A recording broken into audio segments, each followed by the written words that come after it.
It's peanut butter jelly time. Peanut butter jelly time. Peanut butter jelly time. Where you at? Where you at? Where you at? Where you at? Okay, so Hey. hello, welcome to all the people that just skipped to this part. If you watched our reactions and our commentary as we were watching, thanks for sticking with us this long. And let's just talk about season 4, episode 2 of Insecure. Exactly.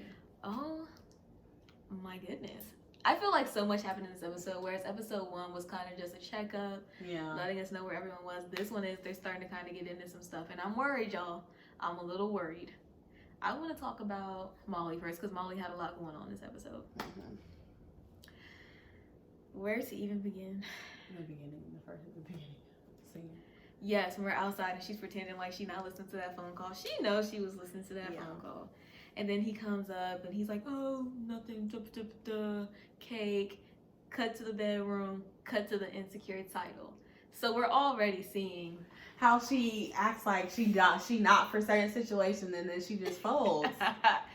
and I almost feel like it's kind of a trend actually for her. Yeah. Just Not a little even bit. just for that, but like with other people, she does similar. Yeah.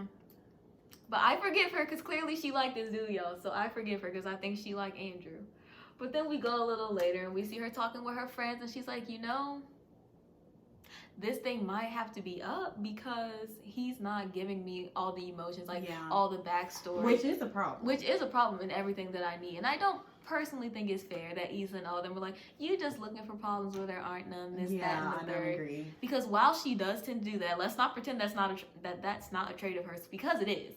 She does do that. I don't think that she's doing it this time, simply because she wants a relationship, and if we're having a relationship, then we can't just be from concert to bedroom and expect everything to be okay. And I feel like he kind of wants this like casual thing, even though he does like her, and he needs to kind of meet her where he's at. Mm-hmm. I mean, she's at, or just leave, because I don't think that at this point in her life she's trying to just chill. Yes, and that dinner, so cringy, because you could just see her kind of giving anecdotes, kind of talking about her life, herself, how she felt about certain things, and she's like, so what about you? And he's like, and I just don't see how someone can hear someone say all this stuff about their life and have nothing to add. And I'm trying to fit, hopefully as the show progresses we see why he does that, because that's very strange for somebody to open up to you and you basically be like, oh, that's nice. That's cool that she wanted to talk about that. That's not okay. Like, and I felt how frustrated she was, so I understand why she snapped a little bit, because that is frustrating when you're trying to pull something out of someone and they're like, no, it's a dub, like we're not having that conversation, even when maybe you thought you were in a different place where you were ready or they were ready to have that conversation, but clearly he was not. So that kind of sucks. He storms out. He's saying, I'm going to the show by myself. Your dinner was salty. I don't want it.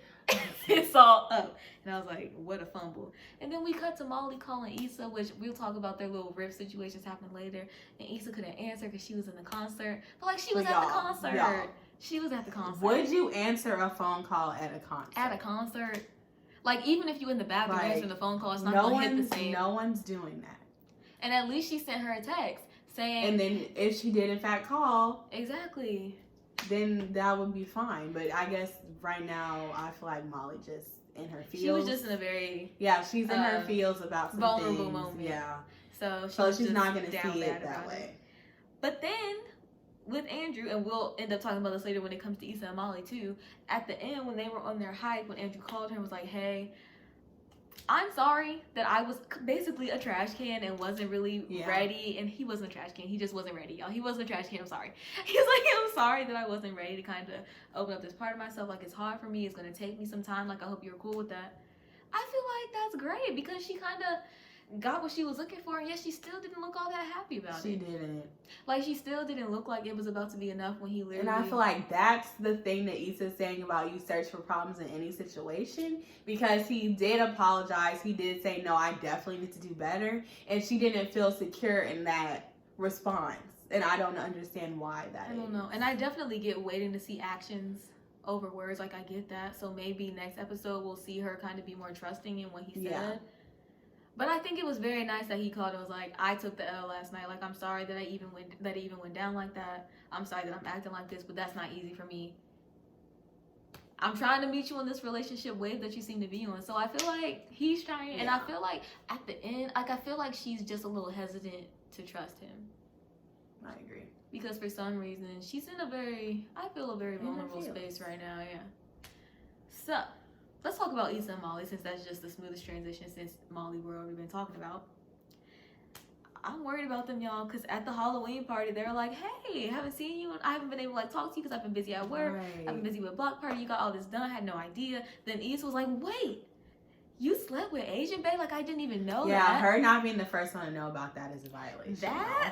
That's not the violation. one. That is not okay. So, like I said, it's going to be little stuff like that that's going to just be prying them apart. And I am devastated by it. I do not at all want that to happen for them. I just... And that leads me back to my point from last episode, is that, like, their communication issues are off. Mm-hmm. If you feel a way, or you feel like y'all haven't been talking, there has to be a point where somebody decides, let's sit and really chat it up, so I can tell you how I've been feeling and how you've been making me feel, and I feel like they're not doing that. And you can tell that they kind of been feeling left out of each other's lives too, because even at that dinner that Issa and Molly were supposed to have, but Condola ended up staying because she was hungry. Awkward. That joke was awkward because Molly's like, I thought this was us, sis. And he's like, oh, but she's here. She hungry. I don't want to be rude. And I don't think that should have happened. And I felt both sides. I felt Molly's side of, this was supposed to be like this thing that we were doing. I had stuff I wanted to talk to you about. Like, we were supposed to be connecting. And Issa's like, well, I was just trying to be nice. Like, I want you to get to know her because it's my new friend. Like, I want everyone to get along. So I get both sides, but it was awkward. It was really awkward. Molly said, can I get that menu from out her hand? From out her hand, she said. No. No. From out her hand, she was like, that menu, mine. Give it to me. And then we can go into from here, Issa and Condola. I feel like this episode was fine for them, specifically their relationship together, because they stopped being super awkward. They confronted the Lauren situation by on like mature adults. Like, they did have a little 2-second conversation about him using French fries and mayonnaise, which I think is weird. I do not think that they need to be talking about him, but they both said we just needed to confront it. And I think it was like a let's do a laugh and move on. Yes. And I think he felt like it was a y'all talked about me. Yes. So they both were like, we just need to confront it and get that, like, clear the air. And so they were fine. They cleared it. They're Gucci. They're getting their friendship back on track. Love to see it.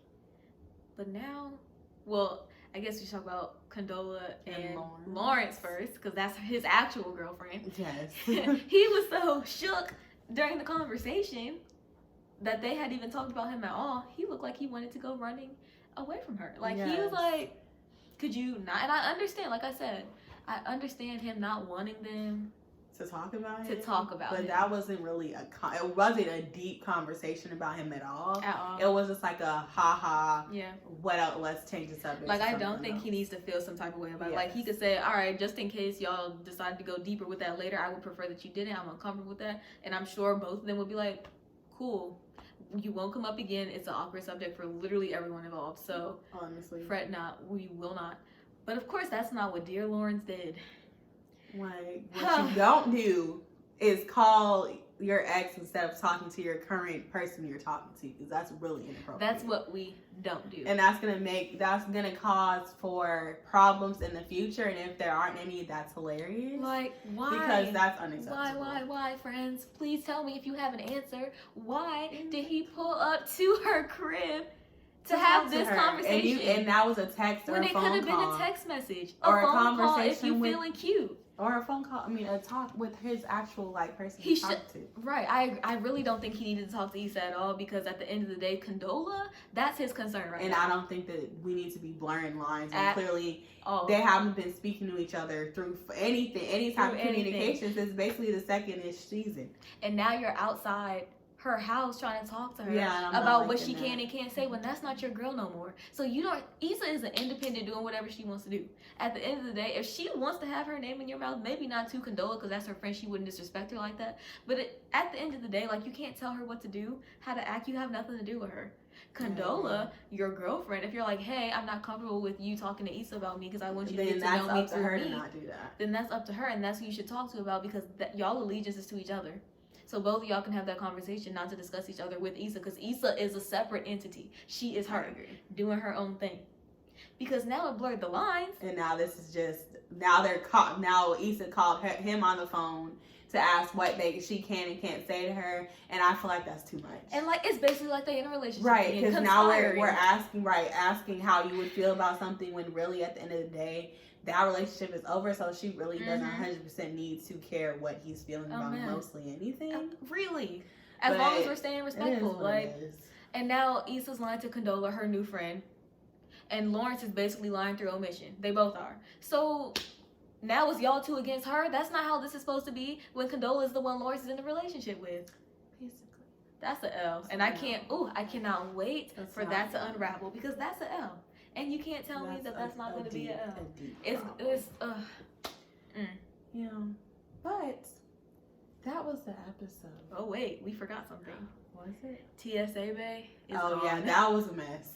And I knew that he was going to leave us soon. Tragedy. That whole relationship was kind of like a hit it and quit it. From when the condom went splat on the mirror. Hit it and quit it, like only in the nighttime hours type of vibe. Mm-hmm. So I knew that it was going to be over eventually. He was a great hype man, though. A moment of silence for him. Yeah. Okay, thank you. But it was time for him. It was time for him to go. Time. Yeah. Like he was cool and everything, but no, that didn't need to. Like, she's not gonna date him. Like, they're not dating at all. So I'm glad that was a quick figure out. Like, this is the second episode. She quickly figured that out, and that's not him. Like a yeah. I'm gonna miss him. Cause no. But yes, that was season 4, episode 2 of Insecure. Don't forget to like, comment, subscribe, and share, and talk to us. Comment. Let us know what you want us to review next. Obviously, we're gonna do episode 3, Insecure. That's like in the bag. But anything else that you like, we do movies and shows. Maybe commercials if you're really feeling like you just want to look at our faces. A jingle. A jingle. You let us know. You let us tell know. us. We're here. We're let here for you. So, thanks for watching. We're the Peanut Gallery. Bye. Bye.